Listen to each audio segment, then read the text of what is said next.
Hello, everybody, and thank you for tuning in to the Liberty Report. With me today is Daniel McAdams. Daniel, good to see you. Good morning, Dr. Paul. Good. We're going to be talking about some of the follow-up from the recent Syrian bombing by the U.S. government. But before we do this, I wanted to just mention a few things about our exciting weekend. Yes.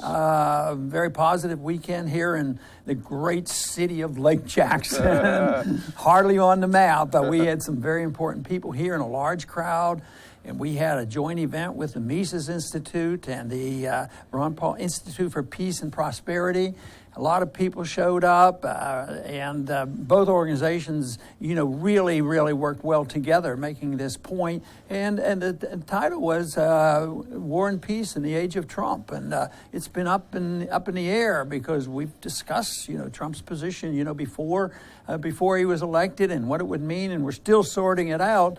But I know you worked hard on this weekend to make it successful, but I was very pleased with the way it turned out. It was great, and I was a little disappointed about the fact that Trump bombed Syria, but it certainly made the conference more relevant than ever, and it was just it was amazing to have so many people down here. The place was packed down at the college. And it was a great, terrific crowd. And I don't know if you had this experience, but I ran into person after person after person who were there that watches the Liberty Report every day.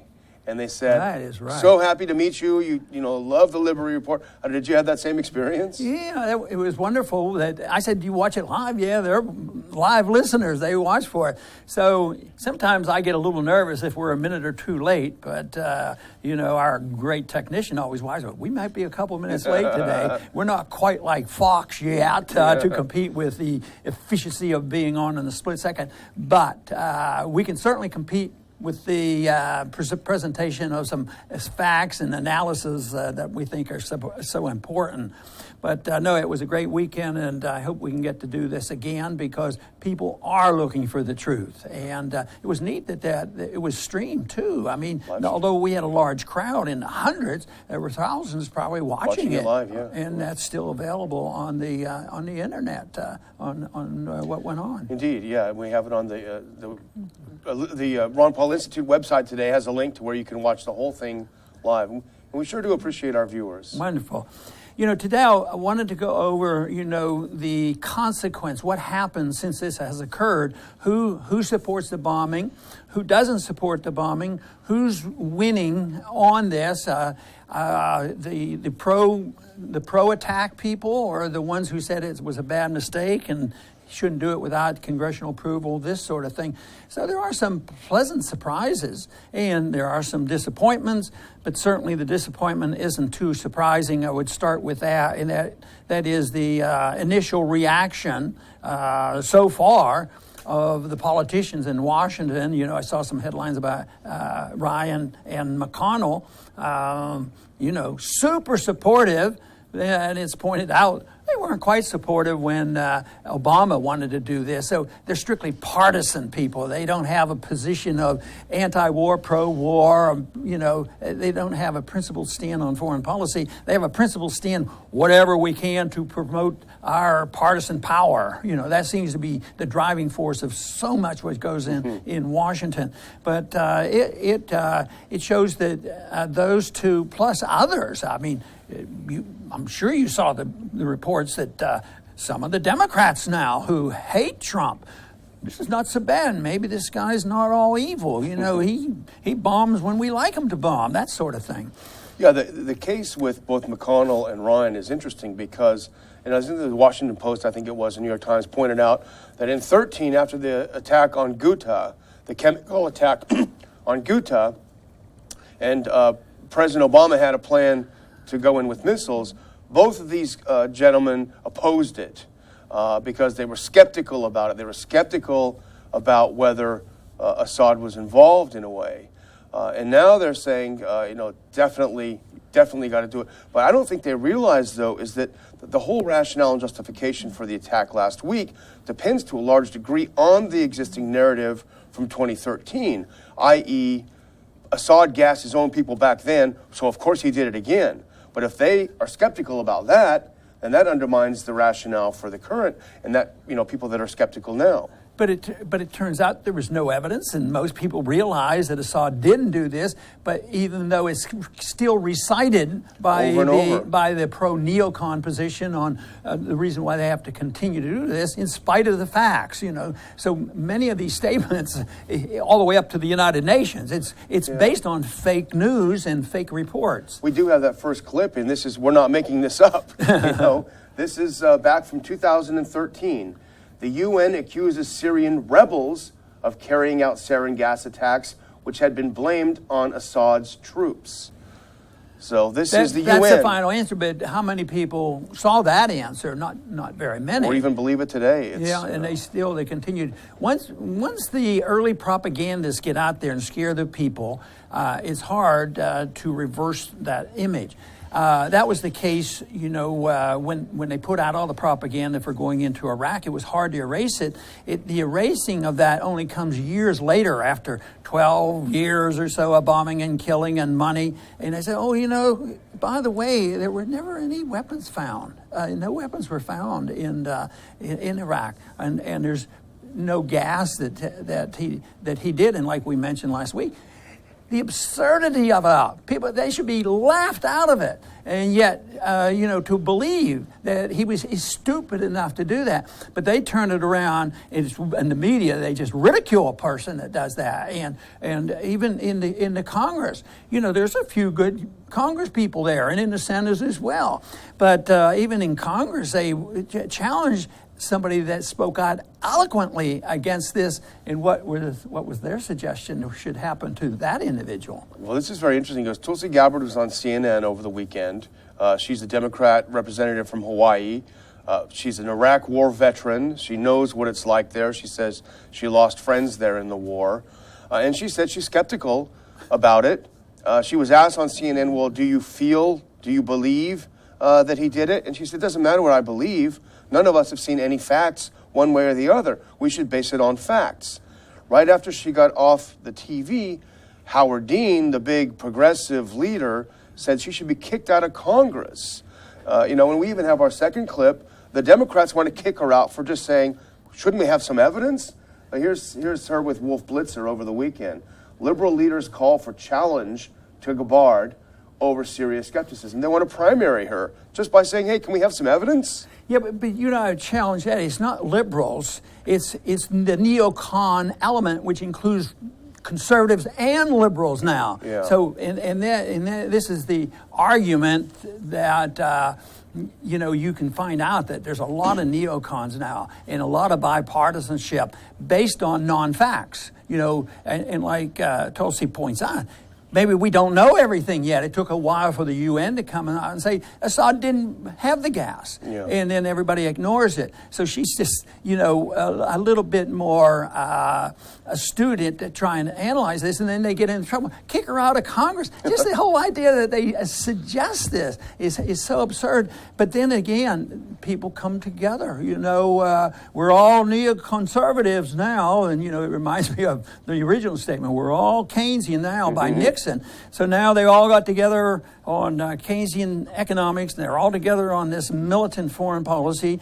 People can flip-flop and do anything they want. But, they changed the tune a little bit. They said, well, Trump, I believe, is not for nation building, but he's for empire building. He's for the American. And these people who want this, they don't care what the excuse is, how they're going to con the people into it. Okay, nation building didn't do so well. I don't want the responsibility of that. But we will have the responsibility of maintaining order and making sure that we send a message. What else is the explanation from Trump? Vital national security interest. Come on, where did our national security interest get improved with the release of those bombs on that runway and warn the people to try to minimize the downside of it and tell the Russian, hey, it's no top secret. Yeah, you Russians, you better watch out. We're going to bomb that runway because we have to prove that we're tough and at least verbally and and actions like this is to even send a message to the Russians, you know, and they do it with the Chinese and all, but it's always for our national security interest. And the plain truth is, it's dangerous to our national security. It's dangerous to our defense, and it's just a con job on the American people. And hopefully more people wake up, but there are some groups waking up. You know, we keep thinking this is all negative. We read this and they're all together now. They're all neocons now. But the big question is, how active is the group of people who resisted giving authority to Obama, you know, in 2013? There was a good group. He finally walked away. He didn't ask for it because he knew he couldn't get it. So I think there might be a group of people out there that might be sympathetic to what we're saying. Yeah, I think there are cracks in the edifice. You know, we were not semi-jokingly saying, are we all neocons now? Because so much of the left, so much of the mainstream media who couldn't see the back of Trump fast enough, all of a sudden are praising him. You know, Fareed Zakaria came up in the conference over the weekend, this great global thinker. You know, the night as the bombs were flying, he said, I think Trump just became president tonight, you know. It's a glorious thing. But you're right, there are cracks in the edifice. People who had been fervent supporters of Trump, people like Ann Coulter, furious with him. Michael Savage, furious with him.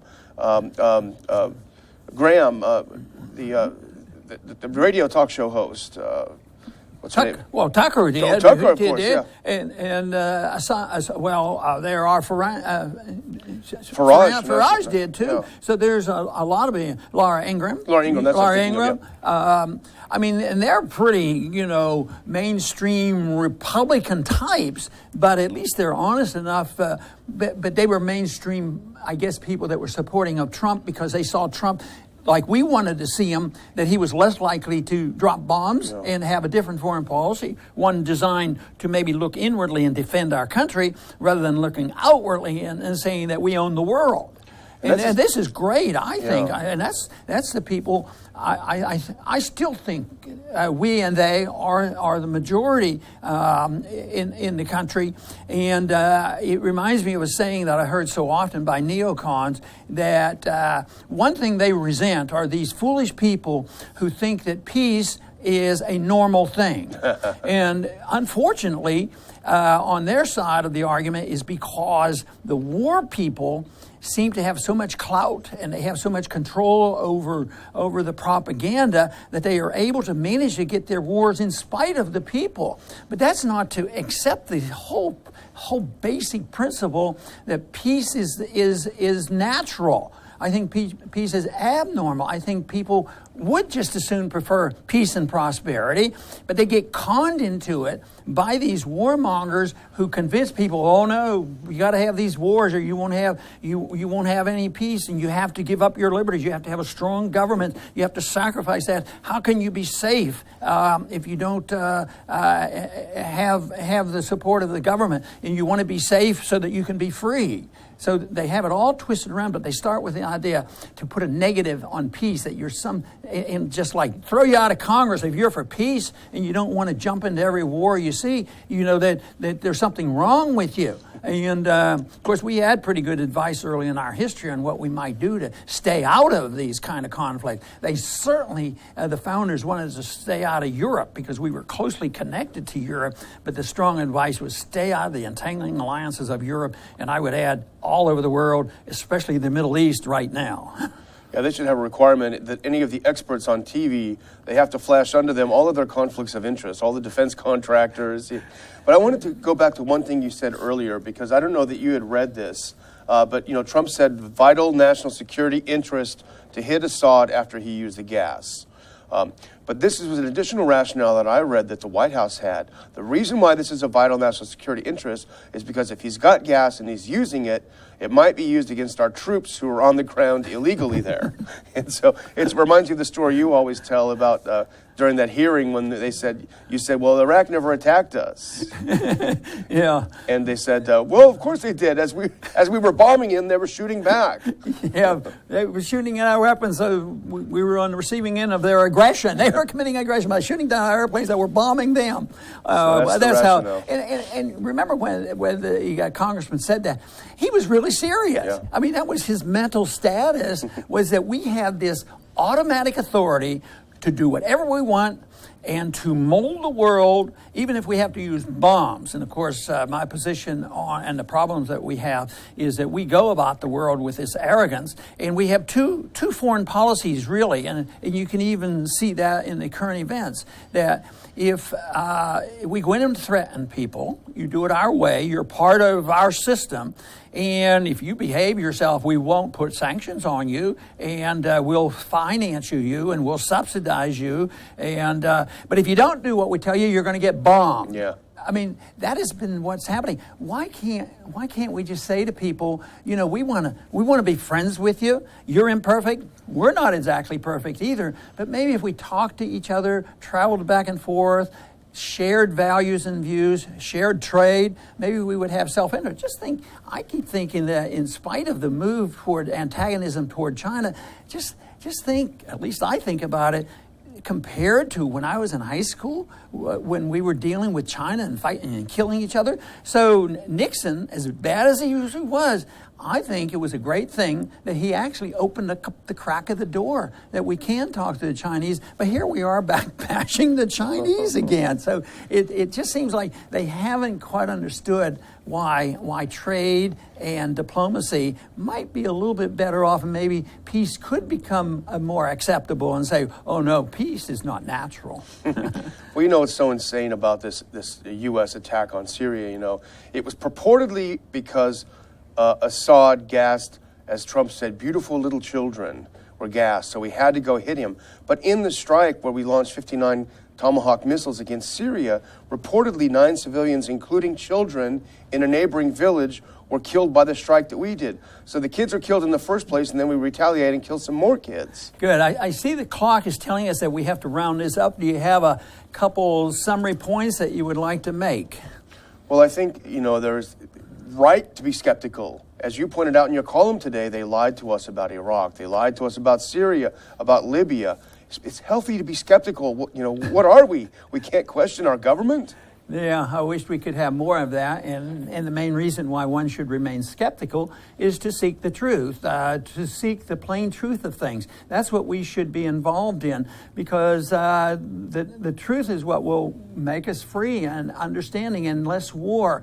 But unfortunately, we allow our governments to get too big. We depend on too much government. We allow the government to assume a role that that they shouldn't have, and their role should be exactly as we have as individuals. We don't have the right to tell other people what to do and take from them and transfer wealth and do all the things that as individuals, which would be considered illegal, it would be considered violent, and it would be considered theft.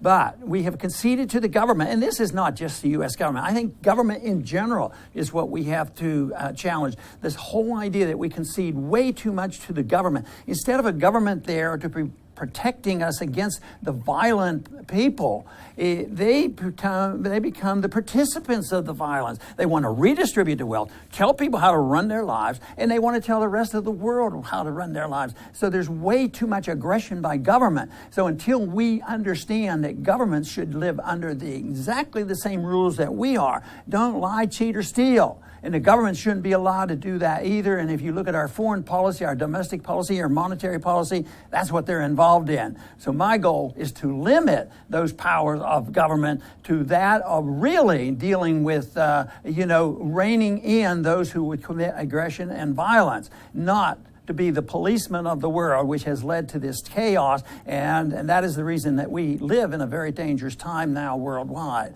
But I do want to thank everybody that maybe tuned into our program over the weekend, but also thank all of you that tuned in today. And I hope you share this message with other people. That would be helpful to us.